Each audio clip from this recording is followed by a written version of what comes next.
comigo a sua Bíblia, Atos dos Apóstolos, capítulo de número 2. Atos dos Apóstolos, capítulo de número 2. Nós estamos lendo o versículo de número 42 e 43. E estamos falando sobre a Igreja do Avivamento. É a terceira semana que nós estamos nessa temática, falando sobre as características da Igreja do Avivamento. Porque, como eu disse nas terças anteriores, está se falando muito em um grande avivamento depois deste tempo. Mas a minha indagação sempre é: que tipo de avivamento estamos esperando e que tipo de igreja seremos? Amém? Então nós estamos destacando, provocando, buscando compreender as características desta igreja, que vai ser instrumento de um grande avivamento no tempo, neste tempo. Atos 2, 42 e 43 diz assim: e perseveravam na doutrina dos apóstolos, e na comunhão, no partir do pão, e nas orações. Em cada alma havia temor, e muitos prodígios e sinais eram feitos pelos apóstolos. Os que estão aqui digam amém. Quem está em casa diz amém também. Eu não vou ouvir, mas você diz aleluia. Podem sentar, amados, em nome de Jesus Cristo. Meus irmãos, que tipo de igreja seremos? Que tipo de igreja estamos sendo? Qual a nossa visão e perspectiva de avivamento? Na verdade, o que nós entendemos sobre avivamento? Note que, se o irmão leu o versículo 42 e 43 novamente, diz assim: e perseveravam na doutrina dos apóstolos, e na comunhão, e no partir do pão, e nas orações. E em toda a alma havia temor, e muitos sinais e prodígios se faziam por meio dos apóstolos. Observe que os muitos sinais e prodígios só aconteceram a partir de perseveravam na doutrina, na comunhão, no partir do pão e nas orações, e em toda a alma havia temor. Então os milagres acontecem. Eu sempre ouvi pessoas perguntando, e também já me indaguei interiormente, qual a causa pela qual os sinais e prodígios reduziram no nosso tempo. E o nosso problema é que nós queremos os sinais e prodígios, mas ignoramos a doutrina dos apóstolos, a comunhão, o partir do pão, as orações e o temor. Os sinais não vieram antes, os sinais vieram depois. Eu já falei com os irmãos aqui nas 2 terças anteriores sobre perseverança. O que é perseverar na doutrina dos apóstolos? Permanecer naquilo que foi aprendido desde o princípio, do bojo de doutrinas e ensinamentos do Senhor Jesus. Perseverar está estritamente relacionado com permanecer estabelecido. Nós somos a igreja que gosta de inovar. Eu me refiro a essa geração. A igreja que gosta de criar coisas para fazer diferente, porque o que nos alegra é a sensação de que nós inventamos a roda redonda. A roda não é redonda, pastor? É, mas a nossa geração quer ter a sensação que tornou a roda redonda. E nós perdemos muito, porque terminamos perdendo a nossa referência doutrinária. Os nossos relacionamentos, ou o nosso relacionamento fraternal, a nossa generosidade, o nosso relacionamento espiritual e o relacionamento social, porque tudo aqui está fundamentado em relacionamento. Doutrina dos apóstolos é o nosso relacionamento com os fundamentos da nossa fé. Comunhão é o nosso relacionamento com os nossos irmãos. Partir do pão é o nosso relacionamento com o nosso próximo, ainda que ele não seja necessariamente professo da mesma fé. E as orações tratam da nossa ou do nosso relacionamento espiritual. Ignoramos tudo isso nesse tempo para inventarmos uma igreja nova com um evangelho novo e deixamos de perseverar. Hoje eu quero falar um pouco sobre o conceito bíblico de doutrina dos apóstolos, para a gente alargar um pouco a tenda, o raciocínio, a compreensão. Por doutrina se entende o conjunto de regras, normas ou crenças de um povo, de uma pessoa ou de um sistema. Quando a Bíblia faz menção da doutrina dos apóstolos, está fazendo uma referência aos ensinamentos de Jesus passados aos apóstolos e que foram estabelecidos como fundamentos do evangelho que nós pregamos. Quando a Bíblia diz que eles permaneciam na doutrina dos apóstolos, está dizendo que depois que Jesus partiu, eles não decidiram mudar algumas coisas que acharam menos interessantes para implantar algumas que eles julgaram mais atrativas. Eles permaneceram naquilo que Jesus lhes ensinou. Isso é doutrina, um conjunto de crenças, normas, regulamentações que fundamentam a visão e o propósito de um povo, de uma pessoa ou de um sistema. Eu disse aos irmãos semana passada que não creio que Jesus pretendia fundar uma religião. O plano de Jesus era que cristianismo fosse um estilo de vida. Vivo pelo que creio, não pelo que me convém. Isso é cristianismo. Isso é permanecer na doutrina dos apóstolos.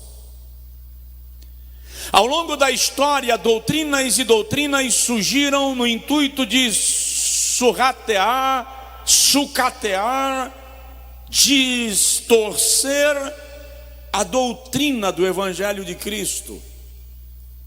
Por isso a grande preocupação de Paulo, de Pedro, de João, de escreverem epístolas doutrinárias, com o intuito de refrescar na memória do povo de Deus o código, vou chamar de código de ética da vida cristã, os fundamentos da vida cristã. daqueles que servem a Deus.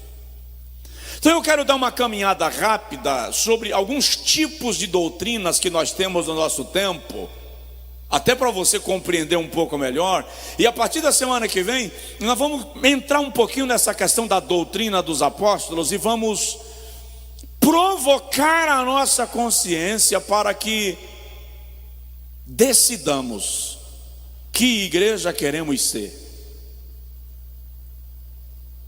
E vou fazer uma pergunta muito chata: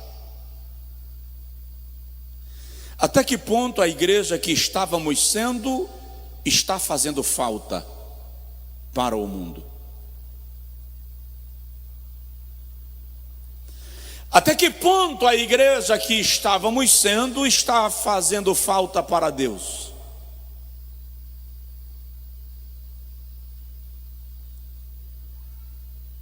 Será que Deus está sentindo falta dos nossos cultos lotados? Eu não estou falando de mim, eu estou sentindo falta dos nossos cultos lotados.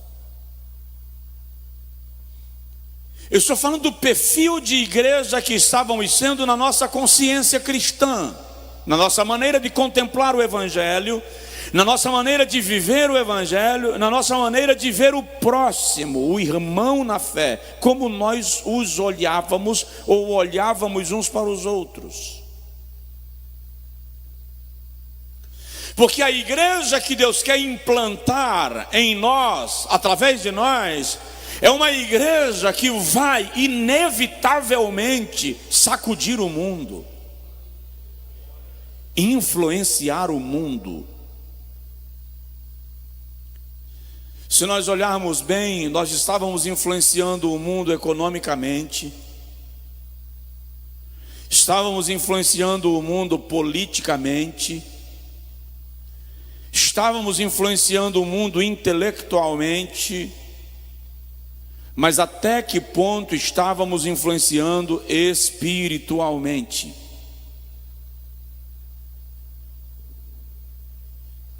Às vezes um choque de realidade nos chama para repensarmos quem somos, quem estamos sendo, para onde estamos indo. Então, vamos entender um pouco alguns tipos de doutrinas, só para o irmão compreender o risco que nós corremos de permanecer na doutrina, mas não dos apóstolos. Por exemplo, a Bíblia Sagrada fala da doutrina de demônios. Primeira carta de Paulo a Timóteo, capítulo de número 4,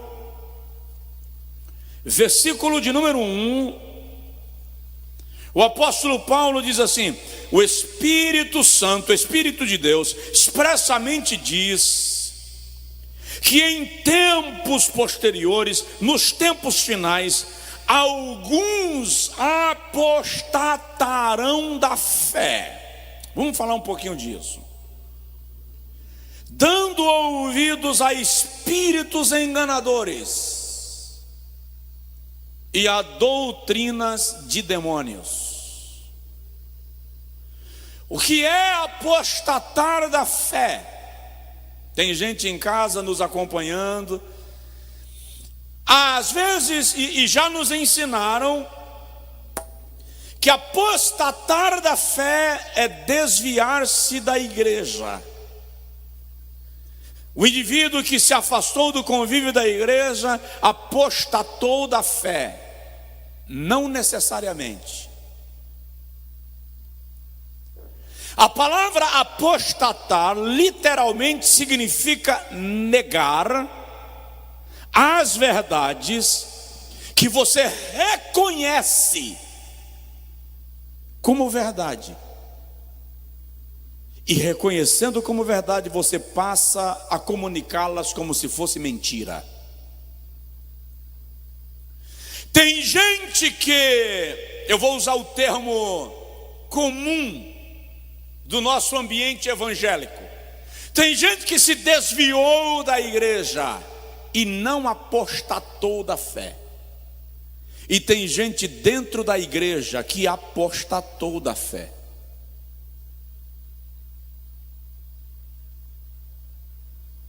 Há pessoas que se afastaram da igreja porque fraquejaram e têm vergonha de se inserir no meio. Por isso elas se recolheram. Elas não negam a verdade que elas conhecem e reconhecem. Só não estão convivendo no ambiente porque elas estão constrangidas, porque fraquejaram em algum momento. Há pessoas que se afastaram da igreja porque foram feridas na igreja e se decepcionaram com o ambiente que esperavam ser de cura e se lhes constituiu em ambiente de ferimento. Mas há na igreja muitas pessoas que estão aqui e negam o evangelho que desfrutam. Estão aqui, uma expressão para me referir à igreja. Existem muitos pastores que apostataram da fé. Existem muitos pregadores e expositores que apostataram da fé, conhecem a verdade e estão ensinando heresias. E o que mentoreia a apostasia, diz Paulo, são espíritos enganadores que ensinam doutrinas de demônios. Toda apostasia é mentoreada por uma ação maligna. Toda desvalorização dos padrões bíblicos de fé e de conduta se caracteriza por uma apostasia mentoreada por espíritos enganadores que ensinam doutrinas de demônios. E é lamentável perceber que a igreja muitas vezes valoriza mais a heresia do que a doutrina. Tem um texto lá de Paulo aos Tessalonicenses, não sei se vou encontrar, ele não estava agora na minha memória para ser lido, mas o apóstolo Paulo diz à igreja de Tessalonicenses, falando deste tempo, ele diz assim: amaram a mentira mais do que a verdade. Capítulo 2 da segunda carta. Vivemos numa geração disposta a aplaudir a mentira, desde que ela me agrade.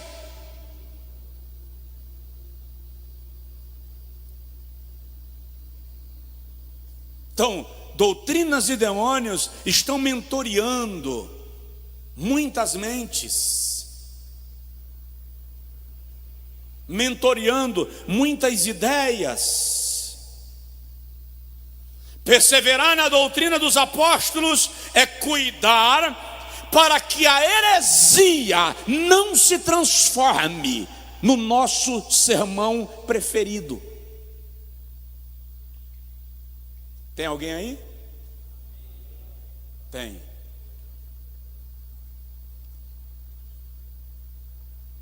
E a igreja precisa estar atenta e vigilante para não aprender a amar a heresia e renegar a doutrina, a sã doutrina. Isso é muito perigoso. Eu já vi gente sendo doutrinado por demônios, sendo orientado por demônios. Tem alguns camaradas segurando microfones e ocupando altares mundo afora, que você vê claramente que o indivíduo está destilando doutrina de demônios.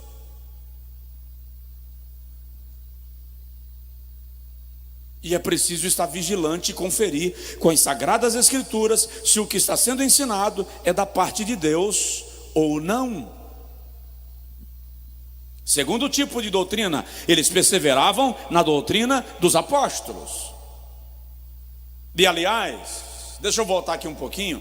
A doutrina de demônios nos ensina que viver segundo a regra do mundo faz bem. Incrível como nós somos extremistas, ou a gente parte para o extremo radical, ou vai para o extremo liberal. Nós não conseguimos encontrar um ponto de equilíbrio no exercício da nossa fé, e é um perigo, porque todo extremo, já dizia minha mãe, é perigoso. Todo extremo é perigoso. Então a igreja, lamentavelmente, se deixou seduzir pela doutrina de demônios, em muitas circunstâncias, casos e momentos da vida e da história. Segundo tipo de doutrina que a Bíblia nos orienta, são doutrinas de homens.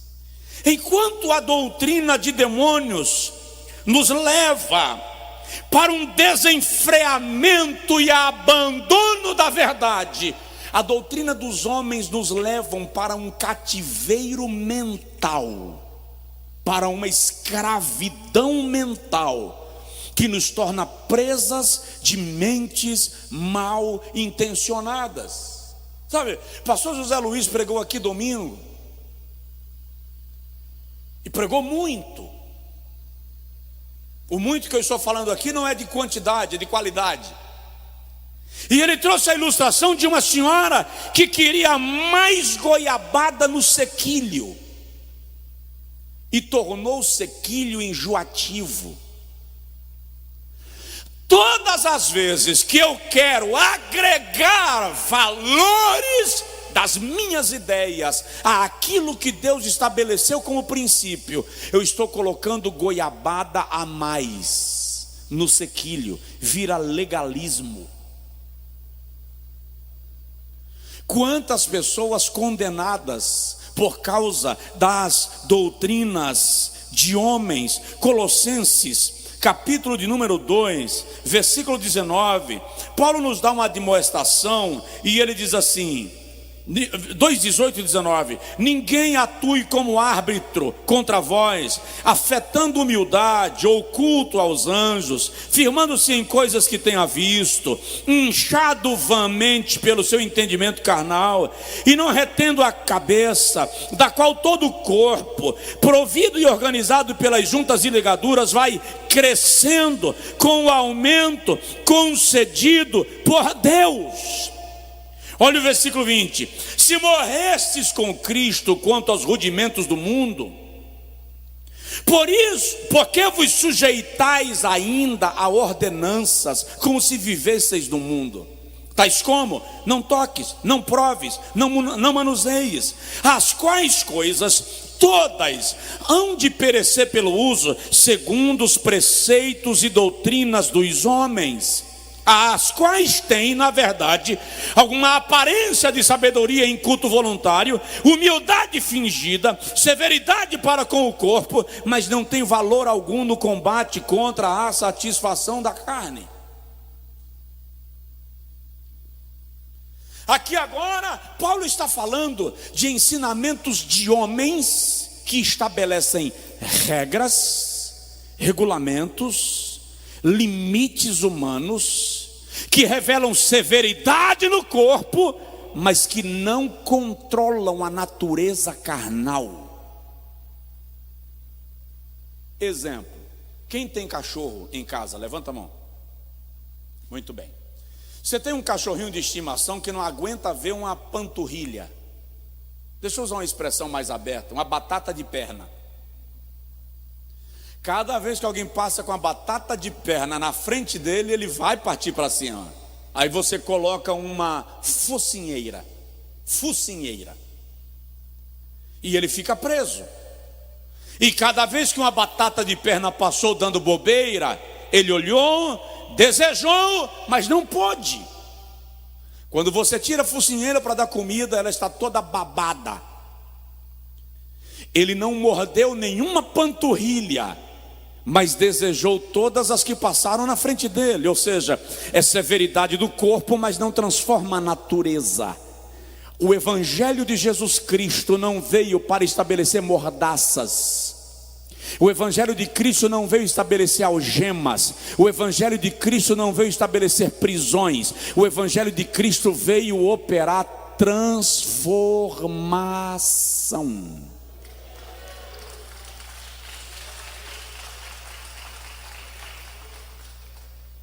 É isso que Paulo está dizendo. E olha aqui no versículo 21, o apóstolo Paulo diz que essas doutrinas de homens são escravizadoras.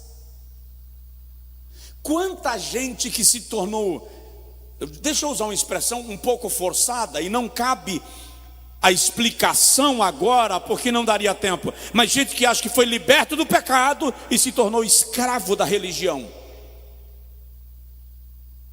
Isso não é libertação, porque a religião escraviza. Paulo diz que as doutrinas de homens são temporárias. Ele diz, são coisas que perdem o seu valor pelo uso. Doutrina de Deus, segura lá porque o que eu vou dizer é muito agressivo. A doutrina de Cristo não perde validade. Olha bem para mim, porque o que eu vou dizer é forte.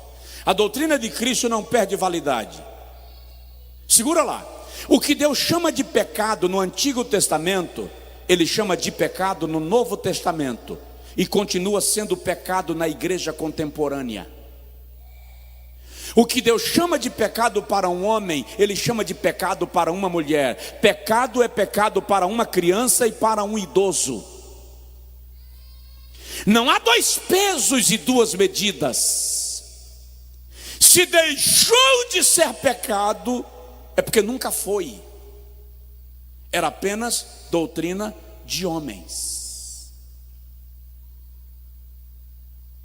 Há quem discorde, obviamente. Provavelmente no chat da internet tem gente disparado lá. Mas eu e você precisamos entender que aquilo que muda de forma não tem origem divina, tem origem humana.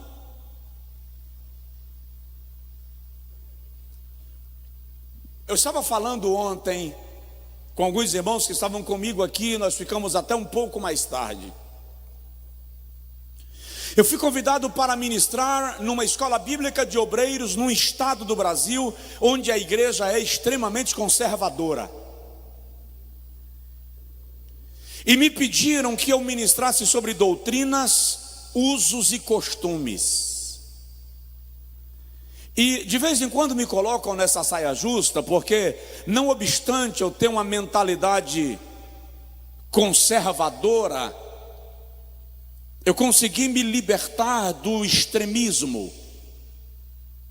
Então é sempre um perigo, porque você tem no auditório pessoas com diversos níveis de raciocínio e pensamento.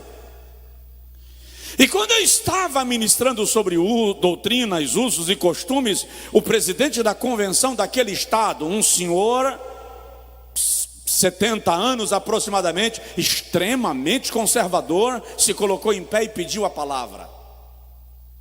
Ele é o presidente da convenção, obviamente que eu cedi o microfone. E ele disse assim: na década de 60, a igreja tal, na cidade tal, excluiu uma irmã, porque ela usou sutiã. E ele disse, pasmem, usar sutiã já foi pecado. E ele disse assim, essa mulher morreu desviada. Quem responde pela alma dela?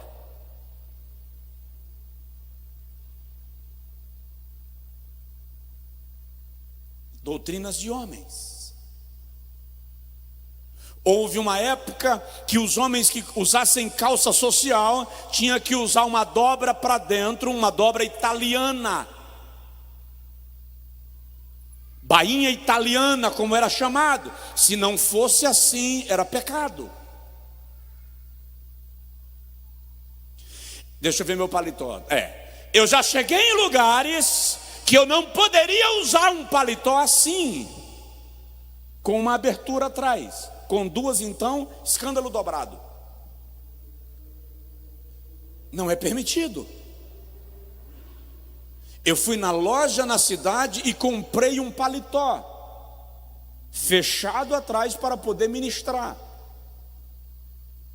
Eu estou censurando o pastor daquela igreja? Não. Eu estou falando de um padrão de doutrina de homens que estabelecem regulamentações, que revelam severidade do corpo, mas que não atuam na transformação da natureza do homem. Escravizam e perecem pelo uso, e essas coisas mudam com o tempo, perdem a validade, deixam de influenciar o comportamento e a conduta. No entanto, a doutrina de Cristo Jesus é imutável. Aquilo que o Senhor falou está escrito, e Ele diz assim: passarão os céus e a terra, mas a minha palavra não há de passar.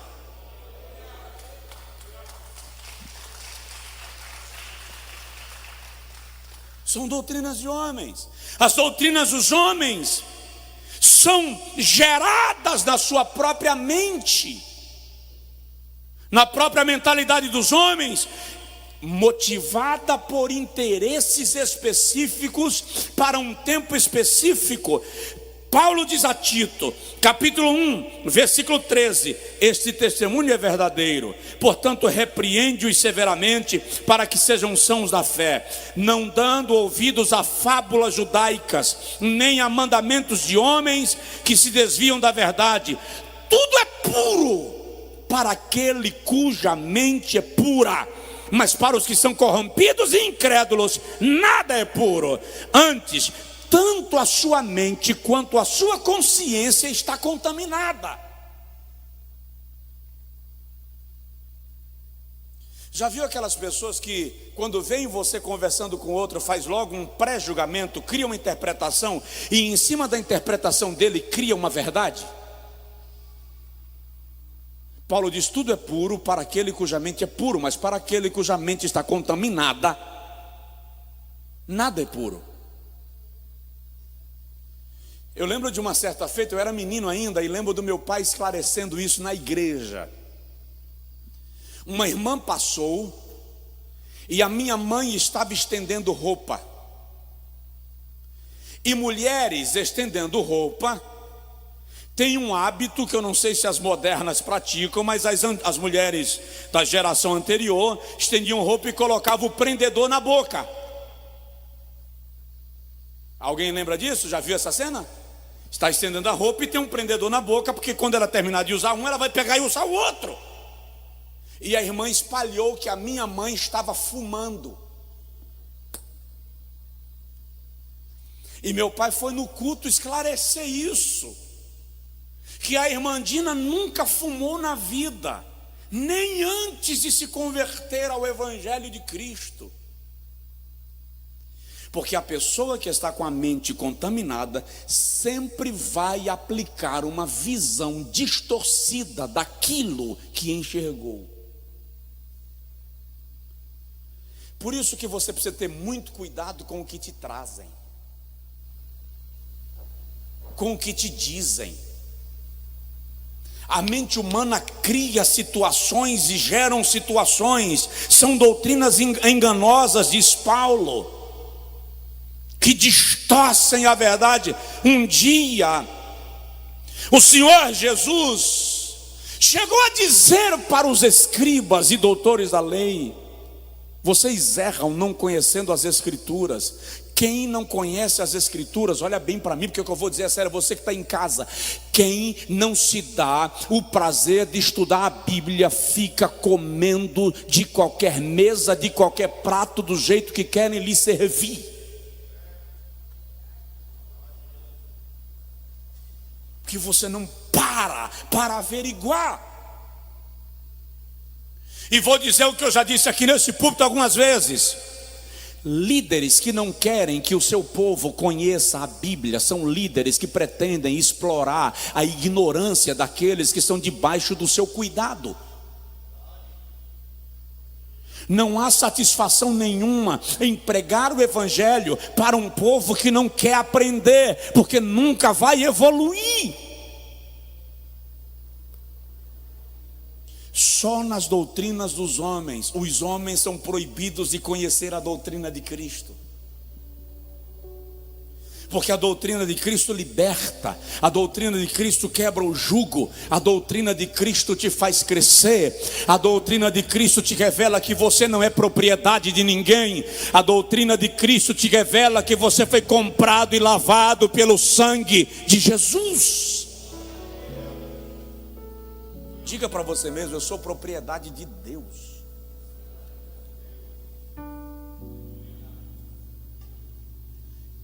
Eu não vou citar, obviamente, mas eu tenho ouvido tanta barbaridade de líderes que, para dominar as pessoas, ensinam cada aberração,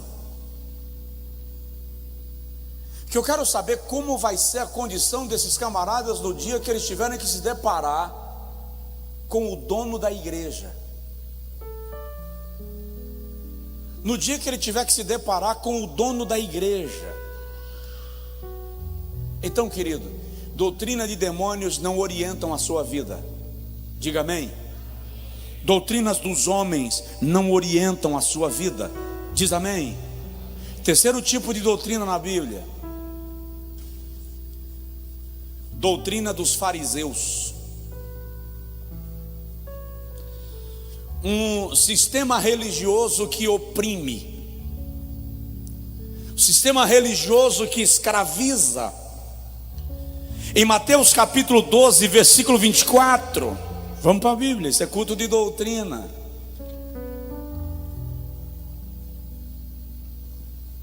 Eu estou trabalhando a formação de uma igreja para o tempo que vem depois desse tempo. Eu preciso que você entenda. Tem dia que eu vou parecer frio, e não é frieza, é metodismo. Alguém já disse que eu já estou parecendo. É metodismo, porque quem quer ensinar para formar não está preocupado com o fervor, está preocupado com a fundamentação. Mateus capítulo 12, versículo 24, Jesus diz assim: a Bíblia diz: mas os fariseus, ouvindo isso, disseram: este não expulsa os demônios senão por Beelzebu, príncipe dos demônios. Veja, os fariseus estavam tão irritados com a autoridade de Jesus que começam a negar essa autoridade, atribuindo aos demônios, porque eles precisavam permanecer controlando a mentalidade das pessoas. Olha como o sistema religioso é cruel. Olha como o sistema religioso é cruel. Agora eu não estou falando de sistema religioso em me referindo a modelo de gestão de uma denominação. Eu estou falando de um sistema religioso que é de ordem espiritual e que está sob influência maligna, porque escraviza. Uma mulher chega diante de Jesus na sinagoga, encurvada, há 13 anos, e Jesus diz assim: filha, fica livre desse teu mal. E eles se revoltaram, porque Jesus curou aquela mulher num sábado. O sistema religioso prefere você oprimido, cumprindo as suas regras, do que liberto, vivendo aquilo que Deus propôs para a sua vida. O camarada está no tanque Betesda há 38 anos. Jesus chega para ele e diz: levanta, toma a tua cama e vai para casa. Quando ele levanta, tomou a cama, alguém o encontrou e disse: você não pode carregar a cama, hoje é sábado. Ninguém se lembrou que ele estava há 38 anos em cima da cama. Agora ele consegue pegar a cama e colocar em cima dele. O seu estado mudou, mas quebrou um preceito religioso. Você tem que permanecer na cama para satisfazer a ambição da religião. Você não pode se levantar. Por isso que o antigo paralítico diz assim: aquele que me disse levanta e anda, também disse toma a tua cama.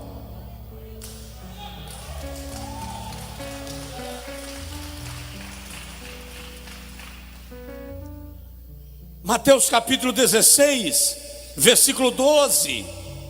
Então entenderam que não dissera que se guardassem do fermento dos pães, mas da doutrina dos fariseus e dos saduceus. Mateus capítulo 23, Jesus olhou para os fariseus e disse assim: vocês não entram no céu e ainda fecha a porta para quem quer entrar. Aí ele olha para os fariseus e diz assim: bando de sepulcro caiado.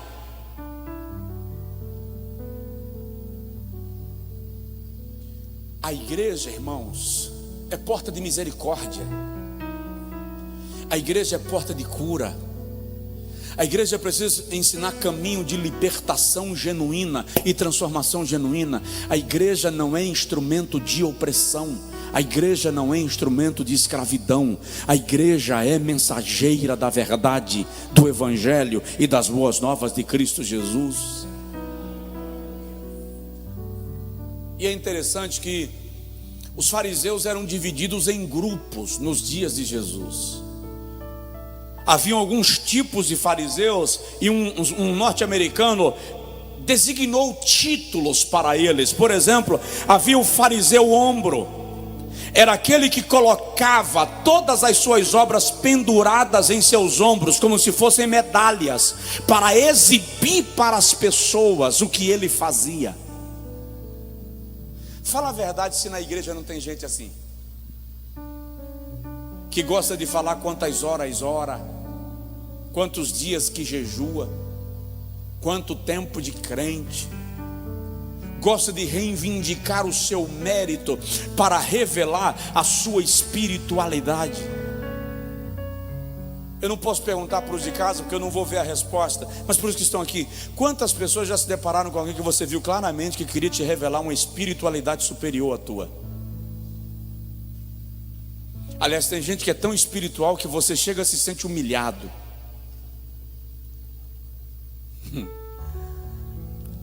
No momento que a minha espiritualidade te humilha, ela se transformou em vaidade, se transformou em vanglória. Fariseu ombro.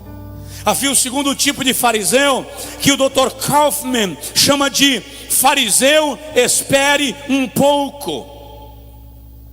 Ele pedia a qualquer pessoa que esperasse por ele para assistir ele fazendo uma boa ação. Tipo assim, já que eu vou fazer uma esmola, eu vou filmar, que é para as outras pessoas virem que eu sou gente boa e eu faço esmolas. Ou então digo assim: pastor Samuel, espera um pouquinho aqui, só para você ver o negócio que eu vou fazer aqui, e eu preciso dar a esmola para alguém com você assistindo, que é para você sair dizendo: irmão Josué, ó, cara faz.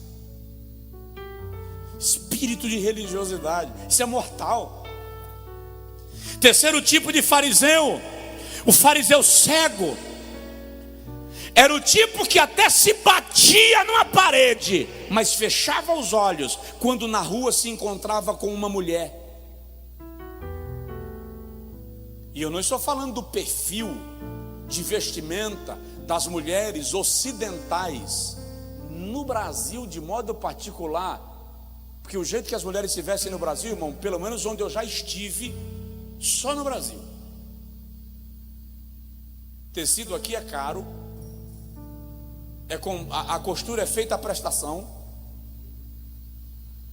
De mês em mês coloca mais uma tira de tecido, que é para alongar ou para afogar. É um caso.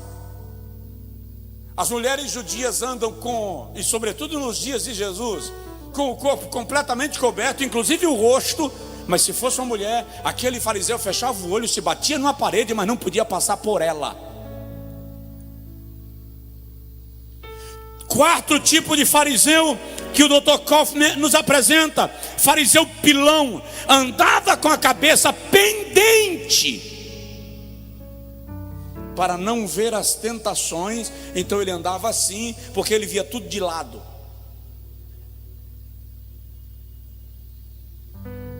Isso aqui é uma espiritualidade violenta. Fala aí, por que vocês estão rindo?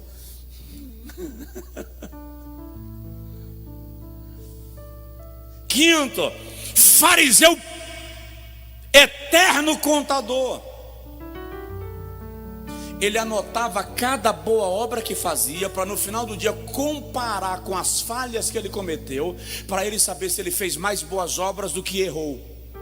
Se ele tivesse um superávit de boas obras, ele dizia: eu fiz mais o bem do que o mal, então o mal fica esquecido. É incrível como dentro do ambiente da igreja, de maneira discreta e disfarçada, isso existe. O indivíduo fica medindo os acertos dele com os erros do outro, as virtudes dele com os defeitos do outro, porque o teu defeito faz eu me sentir mais espiritual, o teu erro faz eu me sentir mais santo. Isso é farisaísmo, isso é hipocrisia. Mas havia também o fariseu temente a Deus, aquele que desejava viver como Jó. E havia uns fariseus que decidiram viver como Abraão e seguir os princípios de Abraão.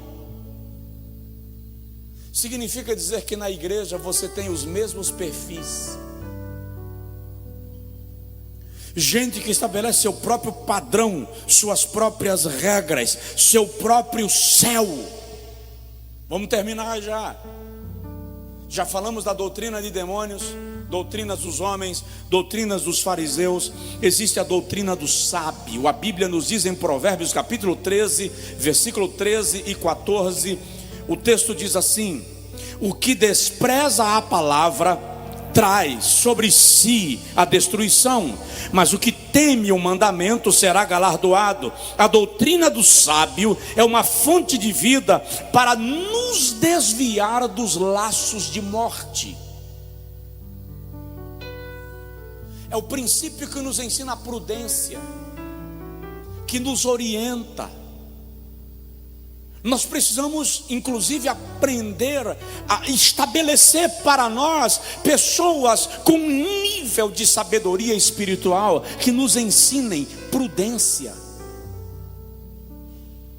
que nos ensinem cautela,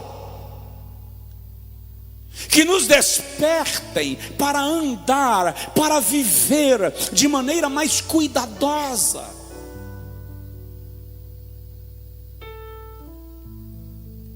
A doutrina de Paulo nós encontramos, ele nos ensina a vivermos longe da corrupção do mundo.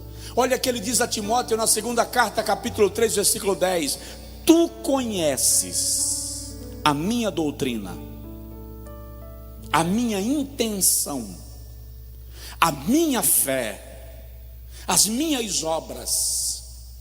Querido, presta atenção. Quando o pastor sobe no altar e começa a trazer uma palavra doutrinária para a sua vida, e às vezes o pastor é duro na palavra doutrinária que ministra, não está querendo te expor, só está querendo te levar pelo caminho que abdica da corrupção do mundo.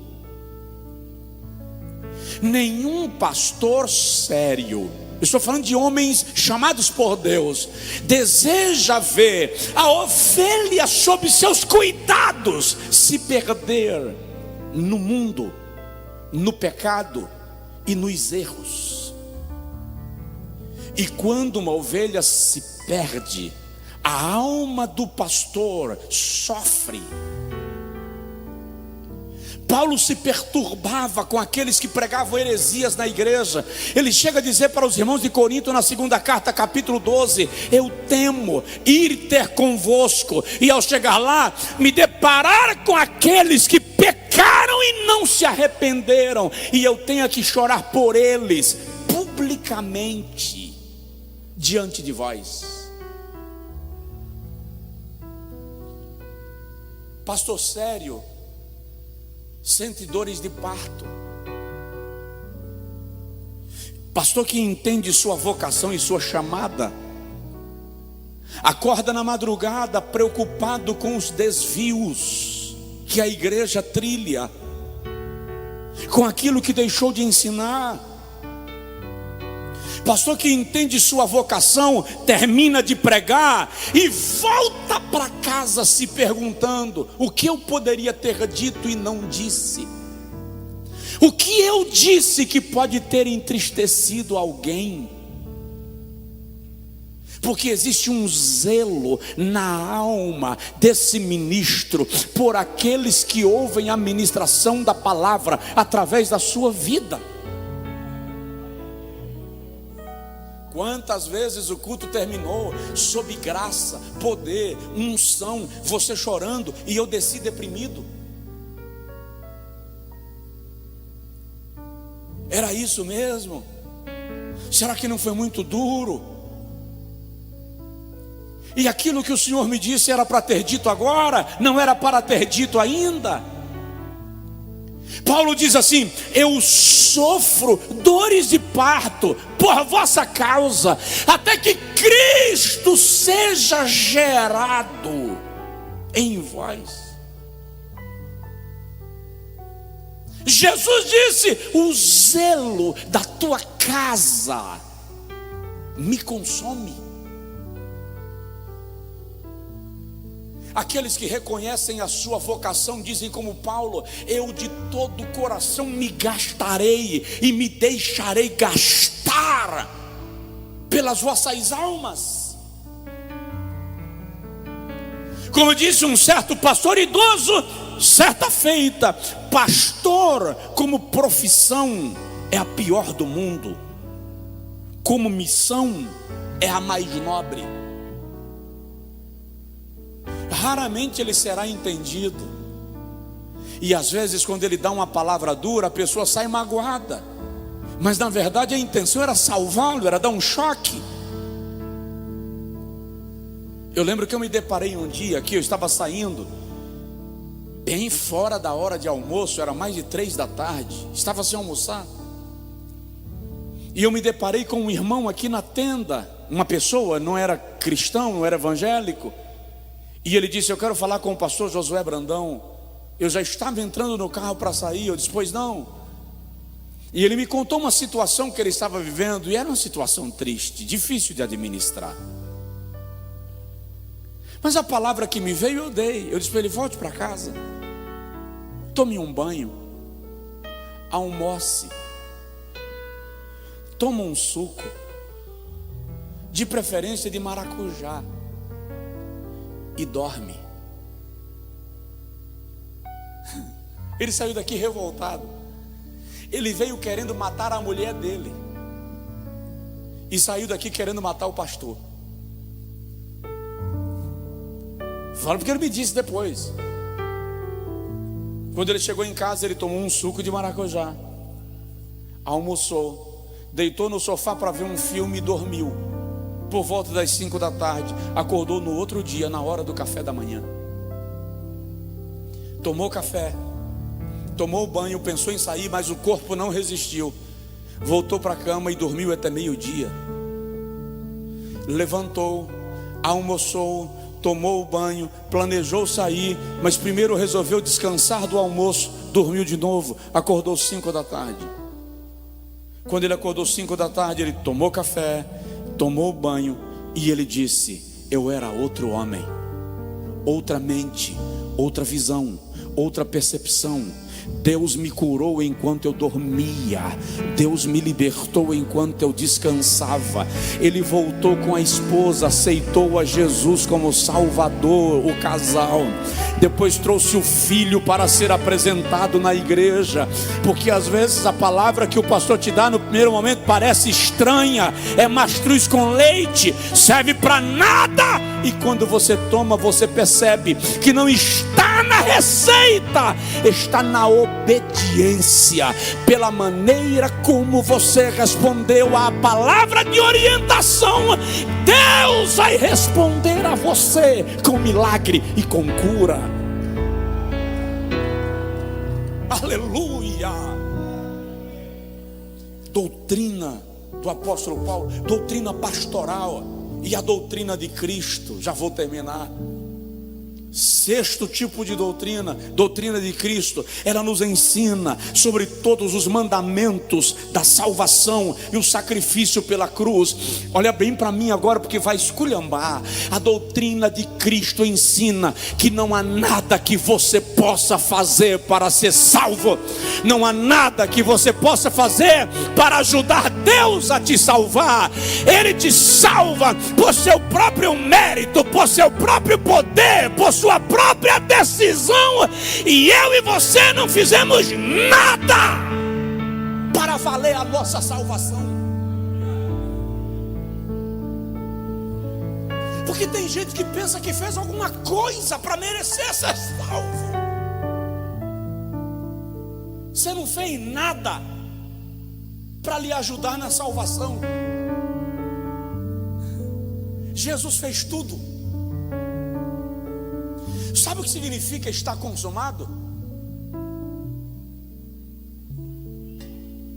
Está feito. Tudo que tinha que fazer foi feito. Está cumprido. Olha para o irmão que está longe de você, que a maioria está longe, né? Aponta para ele assim e diz: você não fez nada para ser salvo. Tudo que você pode fazer, irmão, é para contribuir com a tua santidade. Tudo que nós podemos fazer é contribuir com o testemunho de Cristo. Tudo que nós podemos fazer é comunicar ao mundo as verdades do Evangelho através do nosso testemunho de vida. Mas para a nossa salvação, Jesus fez tudo. Sabe por que o Pai abandonou Jesus na cruz? Ao ponto de Jesus dizer: Eloi, Eloi, lama sabachthani, Deus meu, por que me desamparastes? Quando o Pai abandonou o Filho na cruz, o Pai estava dizendo: você não precisa de ajuda para salvar o mundo, você vai salvá-lo sem auxílio de ninguém. Se você não estava na cruz com Cristo, não tenta ser parte da minha salvação. A minha salvação é mérito de Jesus. A tua salvação é mérito de Jesus. Ninguém pode dar pitaco nisto. Essa é a doutrina de Cristo. Já vou terminar. Eu estava uma certa feita numa mesa para o almoço, depois de uma pregação domingo pela manhã, e alguns pastores estavam almoçando, e eu ainda padeço de timidez. Então, quando eu chego nessas mesas, eu normalmente fico calado.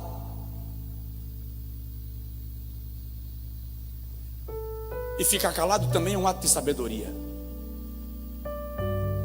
Então um pastor mencionou uma pessoa que foi morta, assassinada naquela cidade. Foi assassinada a pauladas. E outro pastor disse assim: que pena, ouviu tanto o evangelho e não se entregou a Jesus. E um outro disse assim: se bem que a perícia revelou que ele demorou uma média de 2 horas antes de vir a falecer, então ele teve tempo de se arrepender. Aí o outro falou: não, mas ele não teve um pastor para fazer a confissão da sua fé e aceitação a Cristo. E eu olhei para o meu prato com salada e picanha e disse para mim mesmo: é melhor eu me concentrar na picanha e na salada, porque se eu entrar nessa conversa, eu não salvo mais o cara, e é capaz de eu morrer a pauladas. Porque eu pensei comigo: eles acreditam, sinceramente, eles acreditam que para o camarada ter sido salvo, ele precisava de um pastor na frente dele, para ele dizer: eu aceito Jesus como meu Salvador.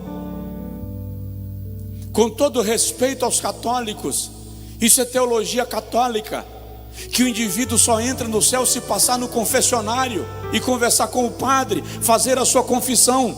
Por isso que o camarada tinha que ir na igreja, na missa, todo domingo, para confessar, porque se ele morresse durante a semana, ele já estava liberado para ir no céu. Se ele não tivesse ido domingo na missa e não tivesse confessado e morresse na terça, ele nem era sepultado no cemitério.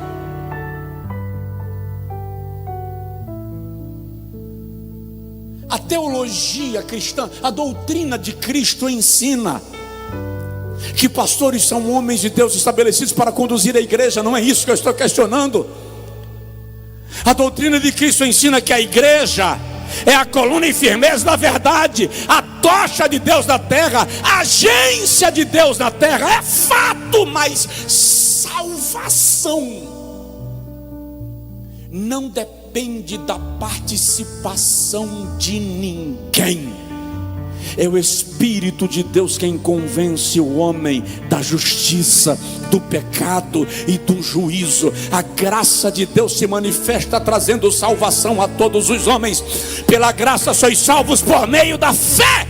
Isso não vem de vós, é dom de Deus. Vamos terminar. Vamos terminar, porque tem muito para falar sobre isso aqui ainda, e nós vamos falar alguns dias sobre isso. A pandemia vai passar, o isolamento vai terminar, a igreja vai voltar a congregar normalmente, e nós ainda estaremos falando disso. Diz amém, irmão.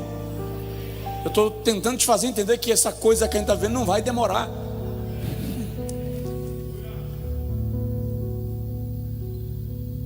A sã doutrina é o que a igreja deve pregar. E permaneciam na doutrina dos apóstolos.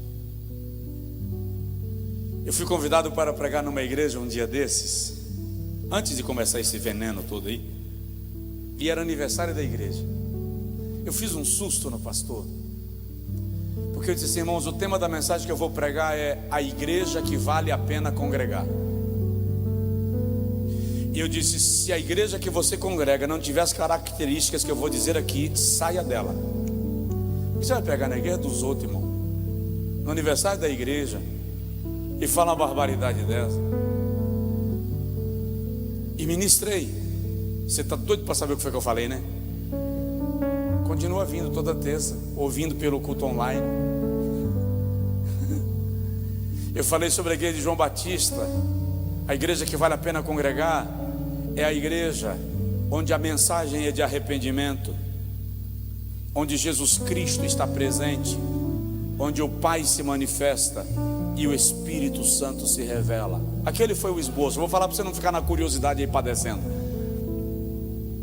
Mas eu preciso que você entenda que a igreja do avivamento é a igreja que não se deixa influenciar por doutrinas de demônios, doutrinas de homens, doutrinas de fariseus. Ela seguia pela doutrina de Cristo Jesus, orientada e ministrada por homens conforme Paulo, Pedro, que repetem o que Jesus disse, que não tem interesse de serem precursores da sua própria doutrina, porque não estão pregando para uma multidão que se tornará escravos seus, mas uma multidão que vai morar no céu de Jesus.